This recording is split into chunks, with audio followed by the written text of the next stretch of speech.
কাতারের রাজধানী দোহার ফেয়ারমন্ট পরিপূর্ণ ফুটবল জগতের তারকায়। মূল আয়োজন ফিফা সেলিব্রেশন ডিনার, যেখানে ঘোষণা করা হবে ফিফার এবছরের সেরা ফুটবলার, কোচ, টিম এবং সেরা গোলের, যার জন্য অধীর অপেক্ষায় ফুটবল ভক্তরা। আয়োজনটা ফিফা করেছে একেবারে ছোটখাটোভাবে। 1 ঘন্টারও কম সময়ে শেষ হয় অনুষ্ঠান। লম্বা বক্তৃতা বা আলাদা কোনো আনুষ্ঠানিকতা ছিল না এদিন।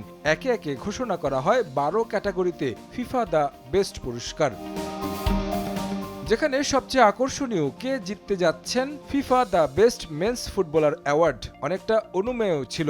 এবছর ব্যালন ডিওর জিতেছেন পিএসজির ফরাসি তারকা ওসমান ডেম্বেলে। বিশ্লেষক থেকে সমর্থক সবার মাঝেই আলোচনা তাকে নিয়ে। তবে তার সঙ্গে প্রতিদ্বন্দ্বী ছিলেন স্প্যানিশ তারকা লামিন ইয়ামাল এবং জাতীয় দলের সতীর্থ কিলিয়ান এমবাপে। তাদের পেছনে ফেলে পুরস্কার জিতে নিয়েছেন ওসমান ডেম্বেলে। প্রথমবার এই পুরস্কার পেয়েছেন তিনি। সেরা কোচের পুরস্কারও জিতে নিয়েছে ফরাসি club Paris Saint Germain. Champions League জয়ী লুই এনরিকে হয়েছেন ফিফার বর্ষসেরা কোচ, যে পুরস্কার গেল বছর জিতেছিলেন রিয়াল মাদ্রিদের সাবেক ও বর্তমান ব্রাজিল কোচ কার্লো আনচেলোত্তি।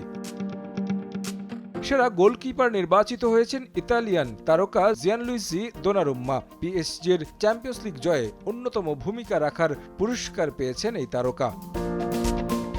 তাছাড়া বছরের সেরা গোলের পুরস্কার পুস্কাস অ্যাওয়ার্ড জিতেছেন আর্জেন্টাইন সান্তিয়াগো মন্টিয়েল। আর্জেন্টিনার জাতীয় দলে খেলা গঞ্জালো মন্টিয়েলের চাচাতো ভাই তিনি। ফিফা সভাপতি উপস্থিত থেকে পুরস্কার ঘোষণা করেন ফিফা দ্য বেস্টের।